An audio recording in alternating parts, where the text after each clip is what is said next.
برادران اسلام، محترم بھائیوں، عزیز ساتھیوں،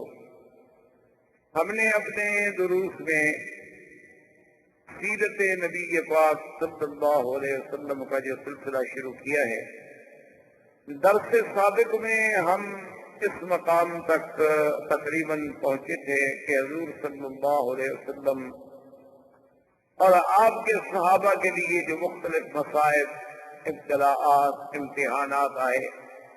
کفار کی جانب سے سختیاں اور شدائد بڑھتے گئے۔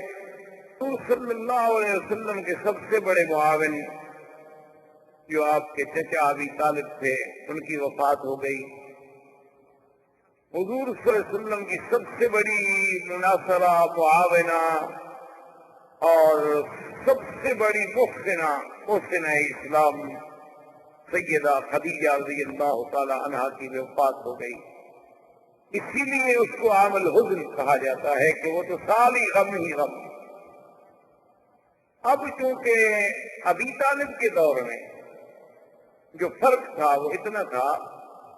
کہ جو بڑے بڑے کفار تھے، رؤسائے قریش تھے، سردار تھے، بڑے بڑے حیثیت والے لوگ تھے، وہ آ کے اللہ علیہ وسلم کو ستاتے تھے، لیکن عام آدمی کو ضرورت نہیں ہوتی تھی کہ حضور صلی اللہ علیہ وسلم بات کرے یا گستاخی کرے یا آپ کو تکلیف پہنچائے۔ لیکن ابی طالب کے مر جانے کے بعد تو راستہ ہی کھل گیا۔ پھر تو یہ ہے کہ بڑے ہیں، چھوٹے ہیں، بچے ہیں، سب نے حضور صلی اللہ علیہ وسلم کو ستانا شروع کر دیا۔ اور اسی دور میں بے دور تھا کہ کفار قریش نے سوچا کہ بھی مسلمان جو حق ہے، اور اگر حبشہ میں ان کو قدم جمانے کا موقع مل گیا، ہو سکتا ہے کہ ان کی تعداد وہاں بڑھ جائے، تو ہم کیوں نہ ایسا کریں کہ بادشاہ حبشہ کے پاس ایک وفد بھیجیں کہ وہ تو ہمارے بھاگے ہوئے غلام ہیں اور یہاں سے وہ بھاگ کے گئے ہیں، مہربانی کر کے وہ ہمیں واپس،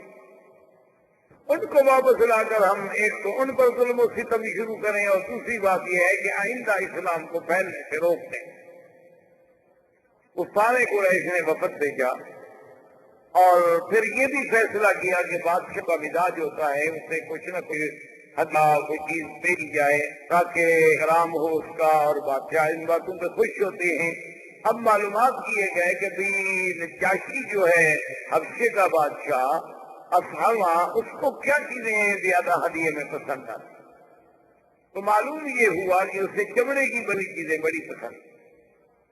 تو اب جب کفار قریش نے شام سے آیا ہوا اور ملکوں سے آیا ہوا، صنعا سے آیا ہوا،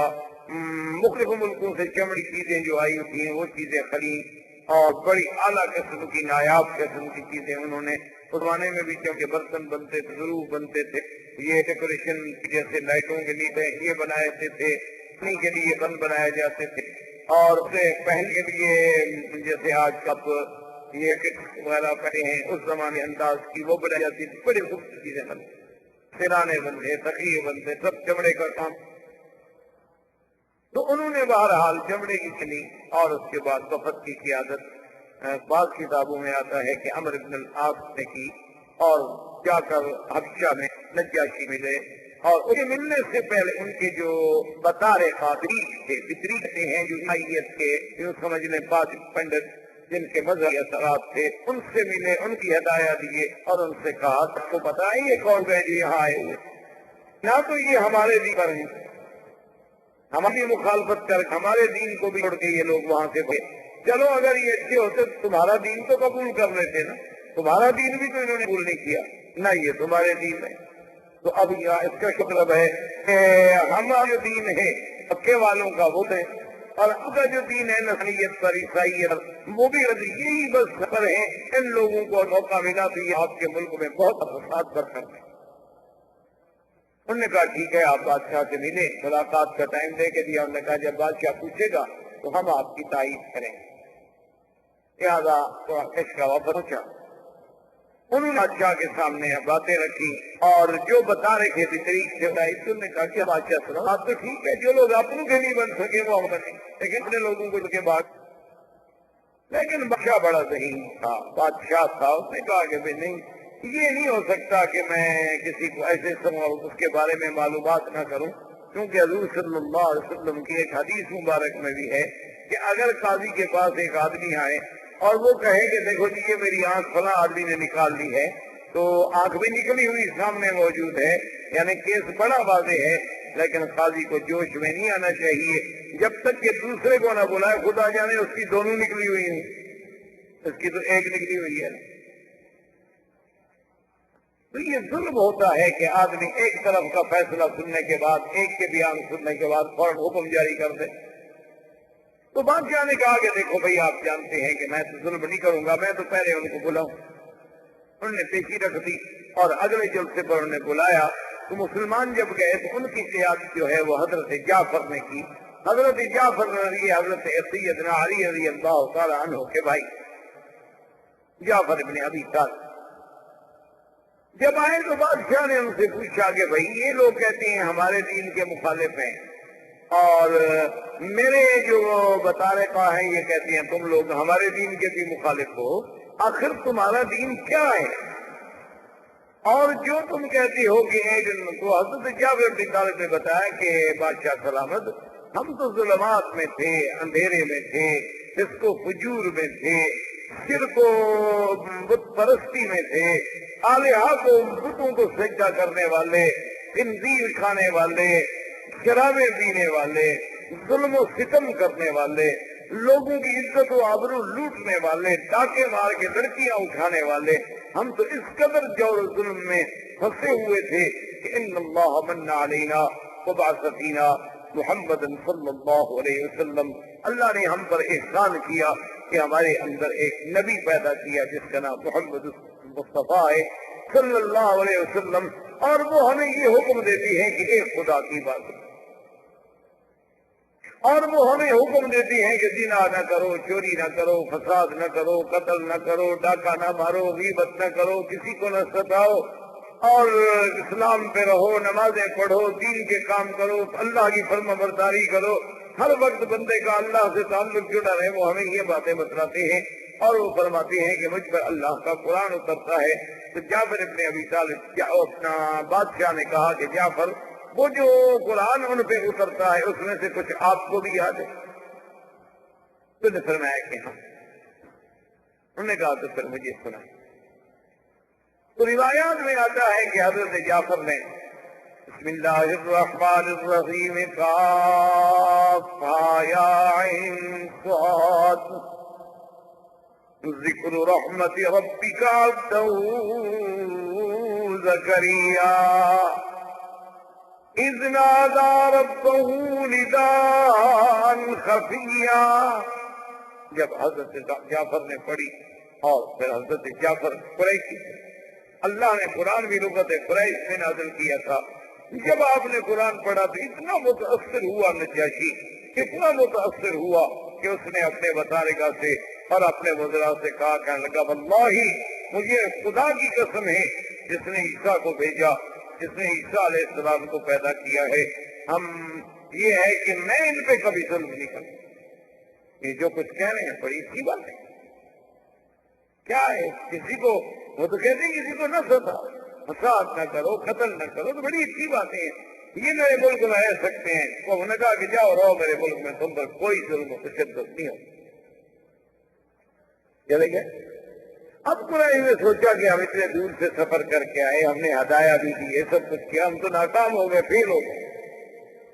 انہوں نے دوبارہ ان کے ذہن میں ڈالا، انہوں نے کہا کہ جناب اصل بات تو آپ نے ہم سے پوچھی نہیں، وہ تو عیسیٰ علیہ السلام کو نہیں مانتے، وہ تو عیسیٰ علیہ السلام کی گستاخی کرتے ہیں اور توہین کرتے ہیں،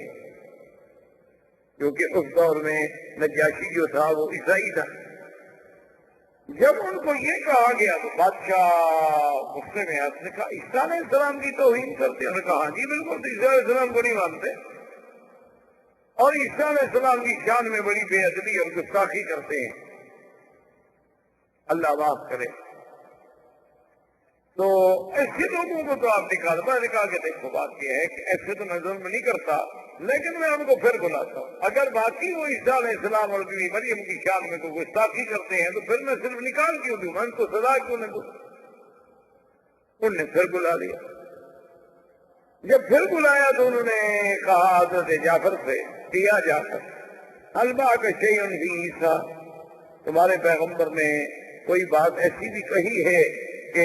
جو عیسیٰ علیہ السلام کے شان کے بارے میں ہو، اور تم اس کے بارے میں کیا عقیدہ رکھتے ہو؟ تو عیسیٰ علیہ السلام کے بارے میں حضرت جعفر نے تلاوت شروع کی، وَاذْكُرْ فِي الْكِتَابِ مَرْيَمَ إِذِ انتبذت من أهلها مكانا شرقيا فاتخذت من دونهم حجابا فأرسلنا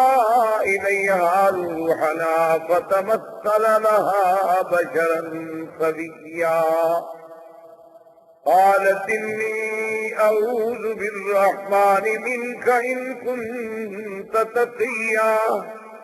قال إنما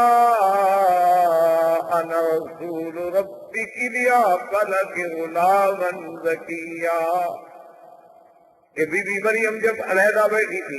دیکھا کہ کوئی بندہ آ رہا ہے، تو بی بی صاحبہ نے کہا کہ میں اپنے اللہ کے نام پہ، اس رحمان کے نام سے پناہ پکڑتی ہوں، تم اللہ سے ڈرنے والے ہو تو میرے قریب بتاؤ کہ میں ایک عورت ہوں، تم جوان ہو، ادھر کیسے آ رہے ہو؟ تو اب سیدنا جبریل نے فرمایا کہ انما انا رسول ربک۔ بی بی مریم کیوں گھبراتی ہو؟ میں کوئی بندہ نہیں، میں تو تیرے رب کا بھیجا ہوا قاصد ہوں۔ لِأَهْبَ لَكِ غُلَامًا زَكِيًّا، اور میں تمہیں خوشخبری دینے آیا ہوں کہ اللہ تمہیں بہت پاکیزہ بچہ دیں گے۔ بی بی کہنے لگی کمال کی بات کرتے ہو، کیسے ہو پاکیزہ بچہ؟ مجھے بچہ دے۔ قالت انا یکون لی غلام فلم یمسسنی بشر فلم اک بغیا۔ بی بی مریم نے کہا کیا کہتے ہو آنے والے، مجھے کیسے بچہ ہوگا؟ مجھے تو آج تک کسی انسان نے چھوا بھی نہیں۔ یہ ہے عفت، یہ ہے عفت، یہ ہے کمال۔ یاد رکھو میرے عزیز کہ عورت کا حسن و جمال جو ہے وہ اس کی عفت و حیا۔ جب عورت کا حیا چلا جائے وہ حسن نہیں باقی رہتا، وہ جمال نہیں باقی رہتا، وہ کمال نہیں باقی رہتا، وہ معصومیت نہیں باقی رہتی۔ اصل جو عورت کے لیے اللہ نے بیوٹی بنائی ہے نا، وہ اس کی عزت ہے، اس کا عصمت ہے۔ کہ اب دیکھیں کہ سب سے پہلی بات جو بی بی مریم کہتی ہے، جبریل سے مخاطب ہے، کہتی کیا کر رہے ہیں؟ لم یمسسنی بشر، مجھے تو کسی بندے نے ہاتھ تک نہیں لگایا۔ اور اللہ نے جو بی بی مریم کی قرآن میں تعریف کی ہے، اللہ نے جو قرآن میں بی بی مریم کی صفت بیان کی ہے، کہ آپ سورۃ التحریم اٹھا کے دیکھیں تو کیا ہے؟